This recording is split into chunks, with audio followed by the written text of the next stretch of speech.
ఈజీగా మరో ప్రపంచం పిలిచిందంటే మనకు అర్థమైపోయింది. కానీ ఎసటికి పోతావి రాత్రి అవతలి గట్టు అన్నప్పుడు ఎంతసేపు ఆ పోయం గురించి ఆలోచిస్తాను చెప్పండి మీరు. అది మరో ప్రపంచం పిలిచిందంత అంటే నేను ఎందుకు శ్రీశ్రీని చెప్తున్నాను, మీ అందరూ శ్రీశ్రీని చదివారు కాబట్టి. ఆ రెండింటికి తేడా అది. ఎసటికి పోతావి రాత్రి, ఇంట్లో ఇవేమిటి వింత భయాలు, తెగింది తీగ, ఎసటికి పోతావి రాత్రి అవతలి గట్టు. ఈ చిన్న పోయము మిమ్మల్ని ఒక 4 రోజులు బాధిస్తుంది. మరో ప్రపంచం ఒక వారం రోజులు మిమ్మల్ని ఉత్సాహపెడితే ఈ చిన్న పోయం ఒక 4 రోజులు బాధిస్తుంది. సో ఆ కవి టెక్నిక్స్ అన్నమాట. అట్లాంటి టెక్నిక్స్ ఉన్న పోయమ్స్ ఇందులో ఉన్నాయి. ముఖ్యంగా సముద్రం మీద రాసింది ఆ టెక్నిక్ తో రాసిన పోయము. అట్లా ఇంకా 2-3 పోయమ్స్ లో కూడా మనకు ఆ టెక్నిక్ కనబడుతుంది. అంటే కవిత్వంలో సైలెన్స్ ఉంటుంది. ఆ సైలెన్స్ మనం పట్టుకోగలగాలి. కవిత్వంలో నిశ్శబ్దం ఉంటుంది. శబ్దాడంబరత, వాగాడంబరము, కవిత్వంలో ఉండే ఉద్ధృతి వీటన్నిటితో పాటు ఆ నిశ్శబ్దాన్ని కూడా మనం పట్టుకోగలిగితే అద్భుతంగా అది వ్యక్తీకరిస్తుంది. మనలో ఇంకిపోయి మనకు స్పష్టంగా అర్థమవుతూ దాని వ్యక్తీకరణలు, ఆ వ్యక్తీకరణలు కూడా మనకు తెలుస్తాయి. ఇక కిరణ్ జీవితం గురించి, ఆయన కవిత్వంలో ఉన్న దశల గురించి స్థూలంగా నేను ప్రస్తావించాను అనుకుంటాను. మీ అందరికీ కూడా కిరణ్ సన్నిహితుడు కాబట్టి ఆయన జీవితంలో ఉన్న దశలు, ఆయన దైనందిన జీవితంలో ఉండే విషయాలన్నీ నాకంటే బాగా మీకు తెలుసు. నేను దూరంగా ఉన్న రోజు దాదాపు ఒకసారైనా మాట్లాడుకుంటాం కాబట్టి కొన్ని విషయాలు స్పష్టంగా తెలిసే అవకాశం ఉంది. కాబట్టి ఆ నేపథ్యంలో ఒక రాజకీయ కార్యకర్తగా, ఒక ఉద్యమ కార్యకర్తగా నుంచి ఒక ఉద్యమ విశ్లేషకుడిగా, అంటే బయట నుంచి జరుగుతున్న పరిస్థితుల్ని, బయట నుంచి జరుగుతున్న ఉద్యమాల్ని, పోరాటాలని చూసే ఒక విశ్లేషకుడు, ఒక మేధావి, ఒక రాజకీయ దాన్ని ఏమంటారు సిద్ధాంతకర్త, వీటన్నిటితో పాటు ఆయనలో కవిత్వాన్ని సజీవంగా నిలుపుకోవడం అనేది అది చాలా ఇంపార్టెంట్ విషయంగా నేను పరిగణిస్తూ ఉన్నాను. ఇది ఆబ్వియస్లీ మట్టి రంగులు అనేది చివరి పుస్తకం కాదు. ఇంకా కవిత్వం రాయాలి, ఇంకా పుస్తకాలు రావాలి, ఇంకా పోయిటరీ పుస్తకాలు రావాలి మిగతా పుస్తకాలతో పాటు. అప్పుడే డెఫినెట్ గా మనకి కిరణ్ ఇంకా ఎంత మంచి కవిత్వం రాయగలడో మనం చూడగలం. అయితే ఇంకొకటి కవిత్వ శైలి గురించి 2-3 విషయాలు చెప్పి నేను కవిత్వ శైలి కంటే ముందు యాక్చువల్లీ కవిత్వంలో ఉన్న కేటగరైజేషన్ గురించి కొన్ని విషయాలు చెప్పుకుందాం. మనకి ఇంకా ఎంత టైం ఉంది లింగన్న? ఎంత టైం ఉంది? 15 నిమిషాలు ఉందా?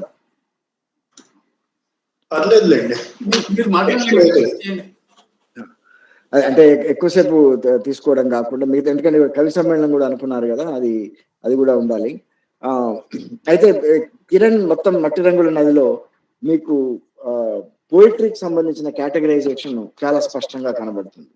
ఇంతకుముందు చెప్పినట్టు ఉద్యమాల పోరాటాల గురించి 2000కు ముందు వచ్చిన పోయమ్స్, వాటిని ఒక పక్కకు పెడితే ముందేమన్నాడంటే కిరణ్, వీటన్నిటిని కూడా సపరేట్ గా వేసి 2000కు ముందు 2000కు తర్వాత చేద్దామంటే, అట్లా కంటే వీటిలో if they are sprinkled along in all the other poetry as well, అంటే వీటన్నిటిని మిగతా పోయిటరీలో భాగంగా అక్కడక్కడ ఆ పోయమ్స్ ఉంటే అది వేరే ఎఫెక్ట్ ఉంటుంది అని చెప్పి ఈ 2000 కంటే ముందు రాసిన పోయమ్స్ అన్నిటిని కూడా ఈ మిగతా పోయమ్స్ లో భాగంగానే చేసి, అందుకే శ్రీనివాస్ గారు అన్నారు అకాల క్రమణిక అని. వీటిలో కాలక్రమణిక లేదు, క్రోనలాజికల్ ఆర్డర్ లేదు, అకాల క్రమణికనే, అనాక్రనిజమే మీకు కనబడుతుంది. సడన్ గా 2008 తర్వాత మీకు 1992, 91 కనబడుతుంది. దానికి కారణం ఏంటంటే ఆ కవి పోయమ్స్ యొక్క ఇంపాక్ట్ మనకు తెలవాలి అంటే ఇప్పుడున్న పరిస్థితికి ఈ కవి ఇట్లా స్పందించాడు, మరి ఇట్లాంటి పరిస్థితి ఇంతకుముందు వచ్చినప్పుడు ఎట్లా స్పందించాడు అనేది మనకి స్పష్టంగా తెలుస్తుంది. దానివల్ల కవి ఎవల్యూషన్, కవిలో ఉన్న పరిపక్వత, కవిలో ఉన్న మెచ్యూరిటీ మనకి అవగతం అవుతుంది. ఉదాహరణకి ఇప్పుడు జరుగుతున్న ఆపరేషన్ కగార్ వీటన్నిటికి సంబంధించి 2 పోయమ్స్ వస్తాయి ఇందులో, 2-3. వసంతమా అనే ఒక పోయము, అది వసంత నాగేశ్వరరావు చేసిన స్టేట్మెంట్ మీద. తర్వాత 6 నెలలు అనంతకాలం, వసంతమా లొంగిపో, దొరగారి స్వాగతం. ఈ 3 పోయమ్స్ అప్పుడు ఉద్యమం మీద జరుగుతున్న తీవ్రమైన నిర్బంధము, తర్వాత ఉద్యమాన్ని మేము అణిచేస్తామని పాలకులు ప్రగల్భాలు పలకడం, వీటన్నిటి మీద రాసిన పోయమ్స్. ఇప్పుడు రాస్తున్న పోయమ్స్ మధ్య వీటిని చూసుకుంటే అవి ఇప్పుడే రాసినట్టున్నాయి, as though he has reacted to what is happening now.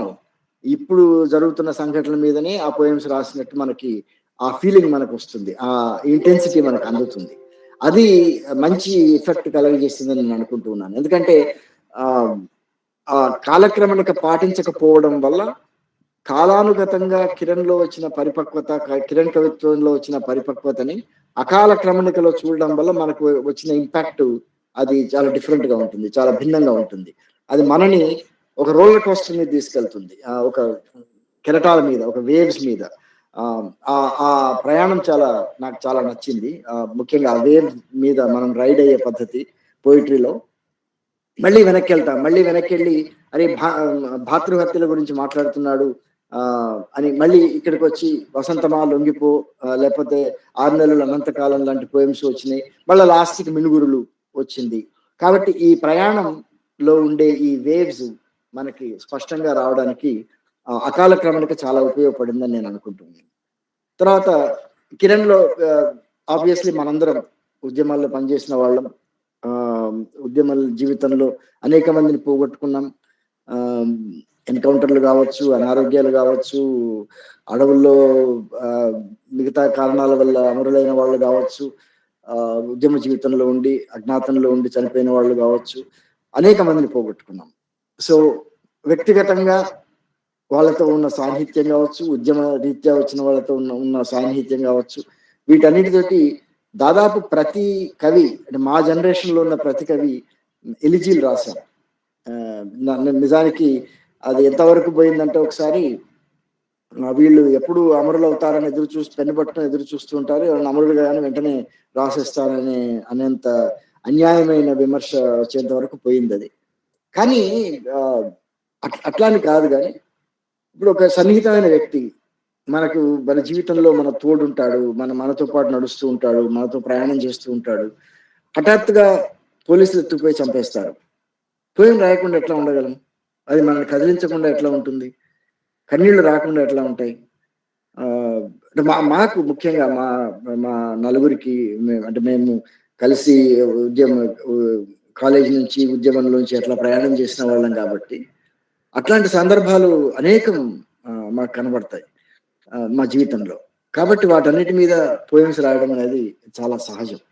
ఈ ఈ పుస్తకంలో గూడా కిరణ్ 'శేషు' మీద రాశాడు. 'శేషు' అంటే మీ అందరికి తెలుసు 'భాస్కర్'. ఆహ్, ఆయన ఆయన చిత్రానికి నాకు 'శేషు' గురించిన ఒక లెజెండ్‌గా విన్నాను నేను. సిద్దిపేటలో పెంటయ్య అని ఉండేవాడు. ప్రవీణ్ కుమార్ అని ఆయన నాకు మొట్టమొదట సాహిత్యాన్ని, కవిత్వాన్ని పరిచయం చేసిన ఆయన. ఆయన కాకతీయ యూనివర్సిటీ వరంగల్‌లో చదువుకునేవాడు. పీడీఎస్‌లో ఉండేవాడు.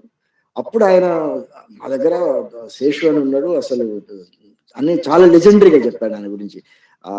గొప్ప నాయకుడు, గొప్ప ఇది అని చెప్పి. అసలు ఆయన అండర్ గ్రౌండ్‌లో ఉన్నాడు. ఇప్పుడు ఎవరికి కనబడడు అది ఇది అని చెప్పేవాడు. హఠాత్తుగా ఓ రోజు మాకు కొన్నేళ్ల తర్వాత వెంటనే కాదు. కొన్నేళ్ల తర్వాత ఆయన మా బండ మైసమ్మ రూమ్‌కొచ్చాడు.